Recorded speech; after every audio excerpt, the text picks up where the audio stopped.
Hello, I'm Chrissy. And I'm Caroline, and we're interior designers. More and more people are asking us about what we do and how we do it. Which brings us to our new design adventure, the Design Duet. Join us as we discuss the ins and outs and the ups and downs of interior design. Welcome, Chrissy. Hi, Caroline. How are you today? Well, how about you? I'm very good, thank you. Good to hear. We've got a good one today. We have. We have questions that we get asked by lots of people that we come across daily, or we might get a direct message from clients, Emails, questions, emails, text messages, Instagram. all of it. So because we get asked all of these questions, we thought this could be a really good episode to answer some of these questions that we get asked about. So first question, Chrissy, to you. I just bought a house. Where do I start? Well, that is very broad, but we do get asked this, don't we? Sure do. And I would have to say, firstly, you have to think about what your priorities are. If it's your first house, I'm thinking you probably don't have a big budget. Yeah. So priorities is everything. Yes. So I would generally say, for me, I would always say I'd do the kitchen and the bathrooms first, if you can. If you can't, a lick of paint, perhaps restaining the floors if they're floorboards, or redoing the carpet, making sure all the electricals work, making sure you don't need to re-stump. That's all very important too. And they're things you don't see, of course, but they're crucial. Absolutely. Crucial safety elements. So true. And perhaps you stage it. You might do 1, 2, 3 different stages where you work on the front of the house first. Stage 2 is working on the back end of the house, or doing the landscaping.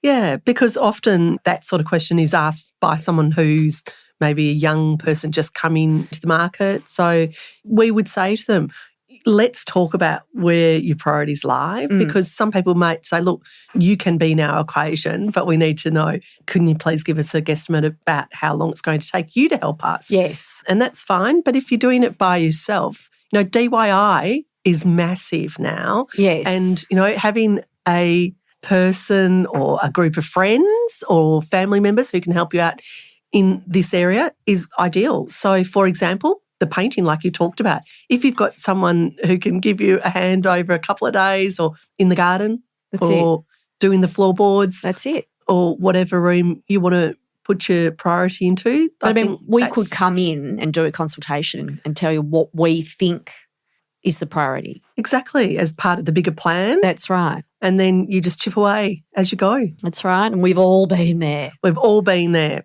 Okay, I've got a question for you. How do you know which colours to use? Okay, so this is a question I absolutely get asked probably every month, if not every other week. It's a hard one because we, for example, talk about whites and creams a lot, and because often people are afraid to use colour. So white and cream seems to be the starting point for a lot of people. So I do talk to them about what is the feel that they actually want to achieve. So is it warmth, or do they want it to be a cooler palette? Do they want it to be more contemporary, or do they want to have it so that the areas can feel bigger? So we talk about that a lot when it comes to colour. Do they want cohesion? Exactly. Or are they actually up to doing a colour? So I would definitely encourage someone to use colour where and if possible, because I feel that that's quite unique and individual. They might want a dark, moody colour for drama. You just don't know. Yes, that's right. But the general rule of thumb, though, Caroline, is greens and blues and pale pinks. They're calming, they're relaxing colours, they're warm colours. They're always good in sort of bedrooms, lounge rooms, aren't they? They are. Whereas the earthier tones, which just seem to be very on trend at the moment, not that we stick with on-trend colours, but we certainly do keep that in the back of our mind, because a lot of people do come to us and talk about what is current, but they're fantastic colours and very warm, very inviting, easy colours to work with, whether it's in a commercial environment or whether it's in a residential or whether it's actually cafe or a restaurant. Yeah. Easy colours to use. And greens are good in restaurants. Yeah, food absolutely. Settings. Freshness, aren't they? Freshness, make you hungry. Okay. Usually clients, I think they generally want consistency and flow in their open plan spaces. So generally, I would say we will often do lighter colours or like off-whites, neutrals and sort of pastel colours in the open plan areas. Yeah. Again, it's just sort of brighter and gives the illusion of the space being larger, which you sort of want in the open plan area. Yep, that's true. We do get a lot of comments. We get a lot of people asking us about feature walls. Yes. You know, and we do use a lot of wallpaper. So it's another thing that a lot of people ask us about. Wallpaper. How could I incorporate wallpaper and where? Everywhere, you would say. I would, absolutely. Well, what about a feature wall then, Chrissy? What about you? What do you think? No thanks. Okay. Been there, done that. Okay. And I think they date very quickly. Mm-hmm. And I just don't know why you need one. So you would encourage a client to do an entire room I would. over a feature wall? I'd rather see a gorgeous colour in the entire room Yes. than a feature wall. They're passé, sorry, gone. Okay, gone. Gone skis. What about Venetian style? Yeah, well, that's very on trend at the moment.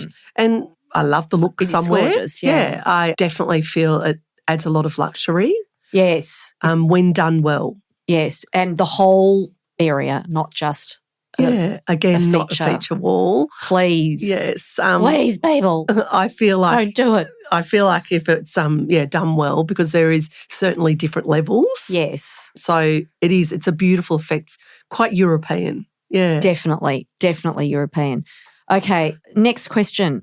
What's the right white, Caroline? Okay. So again, going back to what I talked about before, there is a lot of warm whites and there's a lot of cool whites. So I definitely would encourage my clients, and I certainly do this, to have a brush out. From looking at a brush out, I would encourage them to do sample pots. And a brush out is when you just get an A4 piece of the actual paint colour. Which you can get from like Dulux. Yep. Anywhere it's available, and you can put it in the room that you're thinking of using that particular colour. But you might want to establish whether you want a warm white or a cool white first. And I think brush outs are fabulous because you can actually do that with those. And I also would say once you have established, if you're wanting the warmer or cooler white, brush outs are great, but just to get a sample pot of it, it's not very expensive to do, and you can buy that from your local paint shop and just put it on the wall. Put it in different areas where the light is different in that area. Daylight at night time. Yep. I encourage people to do that because cool whites have blue and grey undertones, and they're softer on the eye and they make spaces feel larger, but they're often can be for people feel a bit cooler and colder. Yes. So that's something to consider. Yes, whereas the warm white has sort of peach or yellowy undertones and it's more a relaxed warmth, isn't it? And softens the spaces. So you've just got to decide which you want. Often the cool white's fresher. Yes. Isn't it? It's a personal choice. It's a personal choice. And, then people will come back to us and say, what do you think? And it's like, and you're making the decision for them. And you're making, and it is a big decision, especially if they're doing it in the whole house. So talk about what else is going to be put in that area. Talk about what colours they do love and enjoy. And do you want that whole area to be the same colour? Exactly. Not everyone does. Not everyone does. So we find that with cool and warm whites that often when you put a colour in next to it, it does reflect that colour a lot more. Yeah. So if it is takes it on. It does take it on. If it's a cool colour and you put a blue next to it, it does take on a cooler blue undertone. But then again, if you put a blue in a warmer white area, you do find that it just becomes a warmer blue. Yes. Not as cool. Yeah. Definitely. Totally agree with that. Should you use 2 or 3 colours on the exterior of your house? Good one. I love colour, as everybody knows. So if you could have a pink exterior colour, you would? I would if I could, but I can't at the moment. But you never know as time goes on. So, yes, I would encourage people to do a lot more colours. But I also would look at the style of the property. If it was a house, I definitely would look Edwardian or Victorian, just a couple of examples.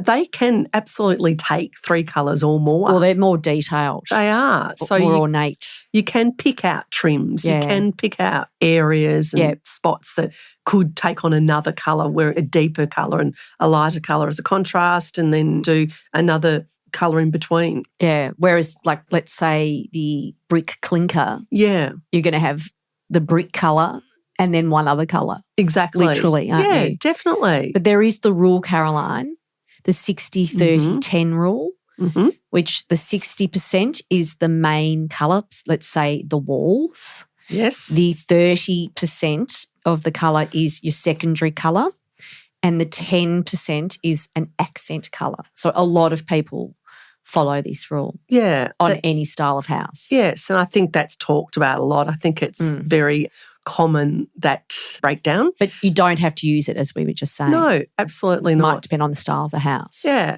And also we encourage people to be brave, step out of their comfort zone. So choose colour palettes or look at colour palettes that you wouldn't necessarily look at. Yes. That aren't trend driven. Exactly. Another one, Chrissy, this is a question that we get asked a lot, and we have covered this before in our other podcasts, but how many cushions? Oh, yes. How many cushions on a sofa? How many cushions on a bed? Yep. What is the right size? What's the right colour? Patterned or plain. Exactly. So I would say on a sofa, it's personal, but I would say I will definitely prefer a casual look if it's a family environment, and I would probably have 3 cushions, and not necessarily all the same size. Might have a 50 by 50 centimetre and maybe a 45 by 45. I just think so long as you've got 3 cushions, you can move one cushion up the other end if someone needs to put it behind their back. I personally prefer block colours with maybe one patterned. Don't mind a botanical to go in that mix. I think it's totally your vibe of what you want. Yeah. But that's what I would do, 3. And we've also found out a lot of companies bringing out decorative cushions, which is fantastic, easy to buy off websites. And also good quality. In your local shops. Good quality, and the actual sizes, are different now. They're going for rounds, they're going for little sausage ones, little long, elongated. There's lots of people doing oversized ones. And for your bigger sofas, especially when you've got your large-scale open plan, modulars, and also people often have larger sofas in media rooms, which are very on trend at the moment. So, having larger cushions that can be on your sofa or actually floor cushions, fantastic. Double it up. Pop some feather and foam in there. Yep. So for me, never too many cushions. Oh, my God. For you, maybe a few less. The difference is I have sons, and they just, what do we need 10 cushions for? You're actually having a conversation about cushions, they'll say. But, there's no rule. No rule. And again, like we have said in our styling podcast, just set it out. If it doesn't look right, rearrange. Exactly. Okay, Caroline, here's another question that we get. What size rug should I use? This is a good one and often asked. So I'd probably, again, start, if you've got something existing, can you use that? And so therefore, if you were to use it, where can it be positioned? For example, if it's going to be in a lounge room, can you have a couple of legs on it from the sofa on it, chair. With the chairs, the ottoman? Or does it sit better to actually sit with all the furniture on top of it if it's large enough? Yeah. So how big do you need your rug? Do people actually sit on that rug? Often we've got families who ask us, our kids actually play on the rugs and they want it to be comfortable. They want it to be comfortable. So in that case, we would say an oversized rug's ideal. But if you don't have that luxury of buying a new one, just place some legs from the sofa, from your armchairs, from your ottoman on the actual rug, so it feels like it's encompassing the room. Yeah, definitely. And if you're buying a new rug, make sure you know the size of the room that the rug's going into and what furniture is going to be on it or next to it. Absolutely. So that's the only way you can determine the size. Exactly. So, and the same with, having a dining table rug, and it's same with having an entrance hall rug, or having, your rug halfway underneath your bed or in a study area. Just making sure that the rug size doesn't look too small. Yes. That nothing worse than something like a pimple on a bum. Yeah, nothing worse than having something a bit too small. Oh, look, I agree. Next question for you, Chrissy. What size sofa do I need? Well, it depends on how many people are sitting on the sofa. It does. You say? I would say that. How many bums on seats, so to speak. As I say often. So true. So, we will say to a client who sits in this room, who enjoys this room, who's going to be using this room.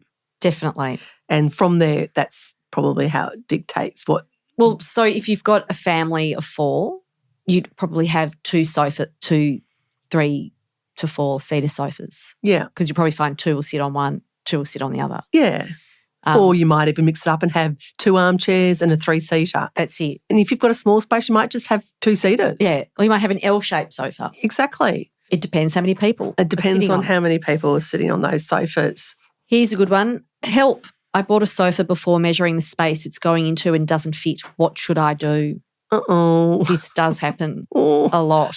It's like your worst nightmare because especially with custom-made furniture. You can't return it. You can't return it. So once you've put your deposit down and once it's been made and once you've got it to you, to your home, it's yours. Yep. So that's where we come in to a lot of people's picture and we measure and often it's done several times. Before manufacturing starts. Absolutely, because we've got to find out how we can actually get into the property. Yes. If it's up a stairwell, is it going to fit?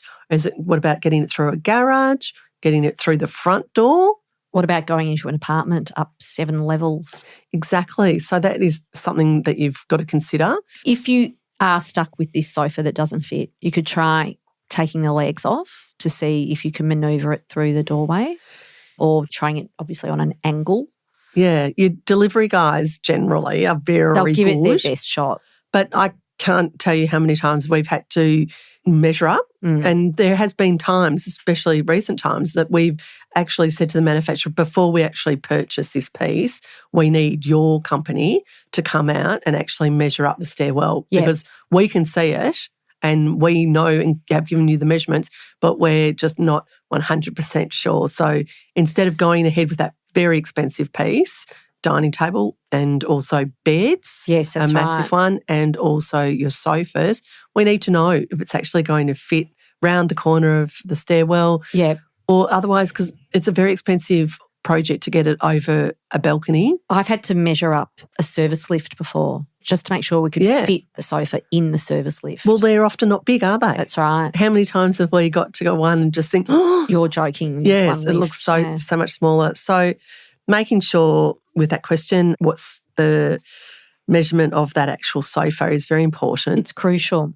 And what could you do as a result of that, Chrissy? Get it cut down? Well, you'd have to. Your manufacturer is not going to take it back. Try and on-sell it, On-sell it, yeah. And we cannot tell you how many times people have rung us with a please help. Well, and they're not cheap sofas. They're not cheap. So if you're having it custom made, so be careful, people. Absolutely. Next question. Floorboards or carpet, Chrissy? Well, for me, definitely timber floorboards in the living areas and the hallways. Mm-hmm. And obviously wet areas. You'd prefer to have timber or tiling. I like carpet in bedrooms. Mm-hmm. I just like the feel of it under my feet. Yes. But you could have floorboards. Mm-hmm. What about you? Well, that's a question we get asked a lot. So again, it's personal preference, isn't it? Personal. So we always come back to talking about this with clients and just say, what do you actually want? Because it is so personal. So and I also, feel like, what's the look you're going for? And is it practical? Yeah. Is it for children? Is it for teenagers? Is it for older people? It's all of that too. So, anything that you can wipe up a spill easily. So sweep all easily of that comes to the equation. Yeah, I agree. This is a good one. My quote for my renovation has come in and it's hundreds of thousands of dollars over my budget. How am I going to get this job done? Okay. So I will say with this day and age, especially after COVID and during COVID, this has happened with a lot of clients, and there's nothing worse. There's nothing worse than getting a quote back, because things are expensive now. Renovations and interest rates and everything seems to become more difficult with being able to get supplies. So as a result of this... And no one knew this was going to happen. No. The building industry changed. And as a result of this, things have become more expensive. And so this is happening quite a bit. And people have already moved out of their houses and they're in rentals, and then all of a sudden they get slammed with this incredible bill. Yeah. So they have no choice but to try and figure out how to make it work. Yeah. So, which is so unfortunate. It really is. So we do try on speaking with our clients, we absolutely say to them, you've got a budget. You need to talk to your builder, or you need to talk to the architect about it, because if that's your budget and you have to stick with it, well, you'd rather not have things quoted up. So how do we... Well, I think you go back to looking at the plan, which hopefully you've got. Exactly. And just seeing what you can eliminate. That's right. Do you really need all the bells and whistles? Do you really need to have that $10,000 oven? Can you do some budget cuts that way? So you're saying appliances, Chrissy? Appliances, perhaps your finishes. Yeah. Perhaps instead of stone on your bench tops, you go with a laminate. Yes. And, not using stones everywhere or marble everywhere. That's it. Taking it back and paring that back. Perhaps you don't need to have a full walk-in wardrobe. Perhaps you could save some money by just having wardrobes in your bedroom. And often you'll get just as much storage in a row of wardrobes in your bedroom as you will in a walk-in robe. With a chest of drawers. That's it. And a pantry or a butler's pantry. Do you really need an extra kitchen area? Can you just have a pantry cupboard? Yes. It's that sort of stuff. Because cabinetry is expensive. Oh, my God, it's so expensive. Throughout the house, that would be one of the biggest things that you can pare back. Joinery, definitely. Joinery, it's always a shock, isn't it? It's always a shock, without a doubt. I think that the majority of clients would always say to us, wow, I wasn't expecting that. And we can talk it through from the beginning of the job, but we've got to, it's a shame that we have to pare it back. But the joinery, I feel, is something that actually can be added to later on. That's right, but you can still change the finish and it will still look fantastic. I agree. So it's got to be your priority. That's right. And maybe you don't need those 3 extra rooms. Yes. You can do without that, and that'll save you hundreds of thousands. And we've talked about before bathrooms. A lot of people at the moment on trend are having bathrooms put in each child's bedroom and a walk-in robe. I just see that as more necessary. cleaning. Yeah, exactly. More bathrooms to clean. No thanks. But so considering that, you might say, okay, let's have one main family bathroom, and it might be an extra shower room, and it might be, having a couple of toilets scattered throughout the home. Powder rooms. Yeah. So rather than every bedroom having its own ensuite. And there's hundreds of thousands of dollars to save right there. And just selecting a cheaper tile. Yeah. And you don't have to go from the floor to the ceiling with the tiles. I agree with you. You just really need it in the wet areas. Yes, I agree. So there's definitely ways you can cut costs. I agree with you. Perhaps you do a bit more DIY. Perhaps you do your landscaping yourself. Yes, your painting. I don't recommend doing the electricals yourself. No. Unless you're an electrician. But or also, your plumbing. Yeah, exactly. Yeah. But also, what about in your alfresco areas? Again, that's been a big part of something that's on trend at the moment. Yes. That everybody needs a built-in. Yeah, Electrolux barbecue built-in alfresco area. Yeah, You don't. So long as you can cook some meat on a barbecue. Yeah. Who cares? Yeah, exactly. And again, if that's not your priority, just leave it out for the moment and then just do it as you go along. You're still going to be happy. Yes, getting the bill done. And That's right. Not cutting corners, but it's just thinking about where your priorities lie. That's right. Another good one, I'm looking at downsizing. What do I keep? So this is something that we've found a lot of clients come to us at the beginning, just before they're probably even starting to buy something or look at something and to consider something. And that's great. That's when we can definitely come into play and go through what they've got. Do you love that? Yes. Is that what you're looking for? Would you like to take it with you? Sentimental pieces. Exactly. Can we get it repurposed? Can we reupholster? Can we get the art redone? and reframed. It's going to depend on size, of course. Yeah. Obviously, downsizing means every room's going to be smaller, less space. So helping them through that, isn't it? And talking through. And also if they've got something that they've bought, fantastic. That becomes so much easier for us to know where measuring up where items can be placed. But if they haven't quite done that, then getting rid of the majority and then just working with what's existing that they'd like to keep, like if it works. Giving their children that have moved out all the stuff that you've kept of theirs, their old school reports and special toys and first shoes and stuff. Hand it on. Hand it on. Get rid of it. Now's the time. That's right. And also, what's the most important requirement in a house of a young family? Well, we're going to say, especially with us and our families, storage. Storage is key, isn't it? Definitely. You think about the bikes, the balls, the gigantic sports bags, like cricket bags. Yes, so it's all of that, isn't it? Yeah. And it's everything that comes with children. It's all their 1 million drink bottles. Yes, all their school bags. It's all their books and, it's just everything that comes with them. So definitely storage is a big thing, whether it's built in or whether it's freestanding and it's something that you can get rid of when you've finished with it, when you've finished with that time of their lives. You just want to give everything a space. Yeah. So, but it's the same with little ones, just having little people and the toys that they've got. Do you mean children? Children, and just having a box or a little spot for everything just so that it can be simple to pack up and easy. And I think storage is probably the key. I think storage most definitely. Yeah. And just very practical finishes. Yeah, definitely. Because life's messy with a young family. Life is messy with a young family. Well, that was fun. I love doing the questions. Yeah, thank you, everyone. Of course, if anyone has another question, they can always look at the Design Duet Instagram site and you can send us a DM if you'd like.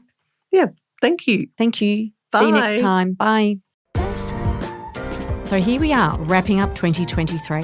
We'd like to say a very big thank you to our listeners for your support during our first season. We have loved the experience and cannot wait to bring you more incredible episodes on interior decoration and design next year.